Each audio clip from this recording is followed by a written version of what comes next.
And our hand, like this, yes. This side.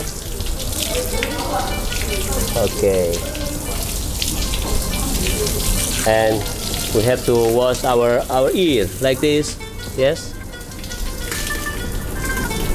Yes. And the last, wash our feet. Start from the right side. Yes. Start always from the right side. And we call this bedu because the sound like so that's why we call this bedu. And we use this bedu many years ago, long time ago, before there was any loudspeaker, even electricity.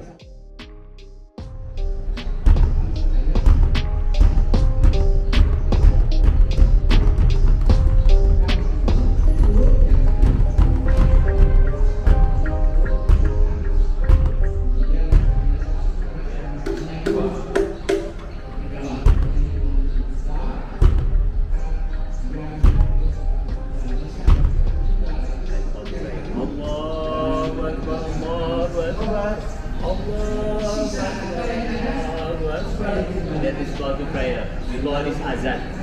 And Muslim people, this is time to pray, and they get very confident.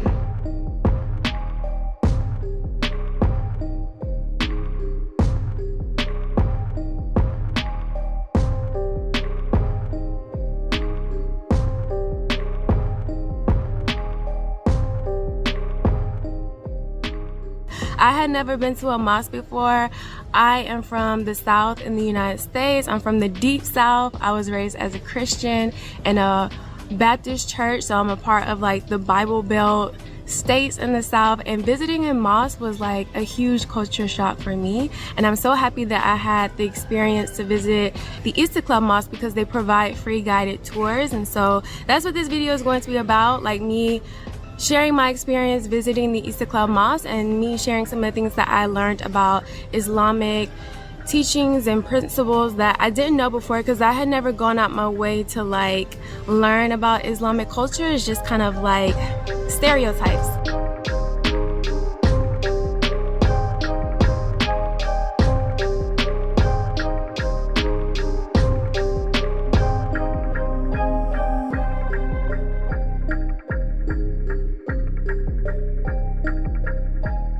I also noticed that there are no statues or pictures of humans or animals used in the mosque for Muslims to pray to.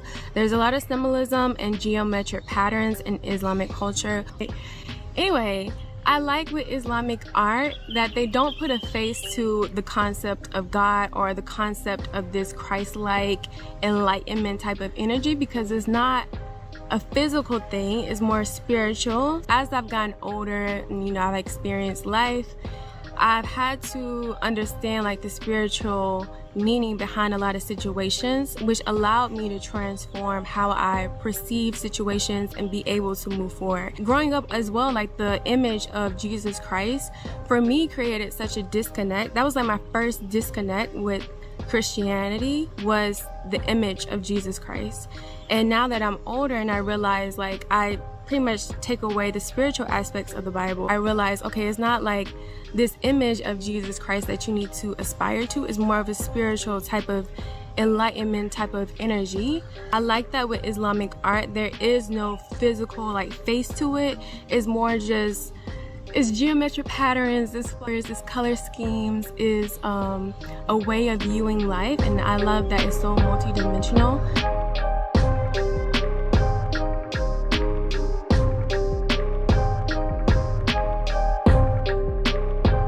I've always wondered why Muslim women had to cover, like wear the hijab, so they have to cover up their head, their hair, they have to cover up their ears and their neck.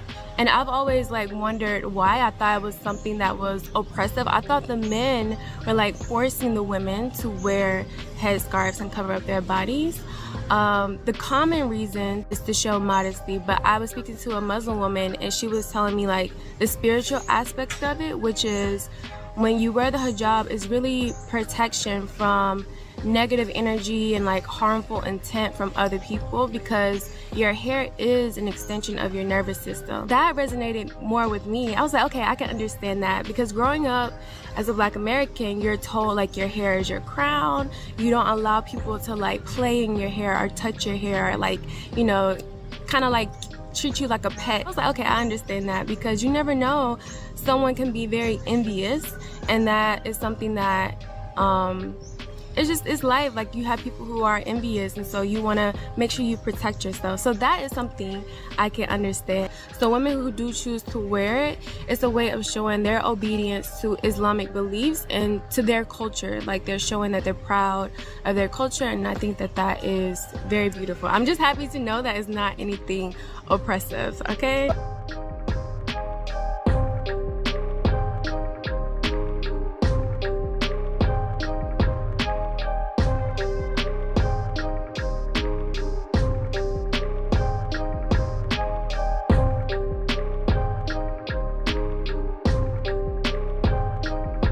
Yeah, but I really enjoyed that.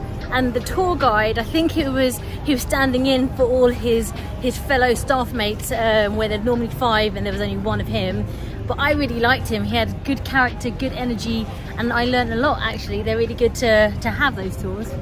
Yeah, I think they did a great job of welcoming and introducing tourists and lay people to the Muslim faith. It was really good. It wasn't too long. They got the balance of information and moving around really spot on, and it's a really impressive building. It's a big mega structure. I'm going to say 200,000 people. That is absolutely crazy. That's bigger than, well, most arenas. So yeah, I think it was great, and I learned a lot. He put my knowledge to shame, and yeah, I'm glad I didn't have to try and remember all my facts and figures. Yeah, no, definitely recommend it.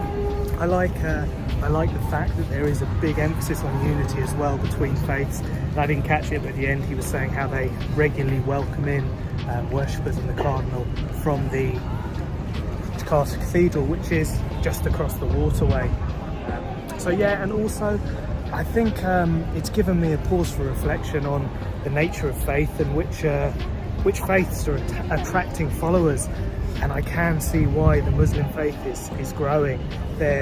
They seem true to their ideology, and it's not an easy religion. You have to do lots of things on a daily basis, and it keeps you in touch with that faith. It's not been watered down, and I really respect that. And I would like to learn more. I would like to learn more about all faiths, but yeah, Islam is really interesting.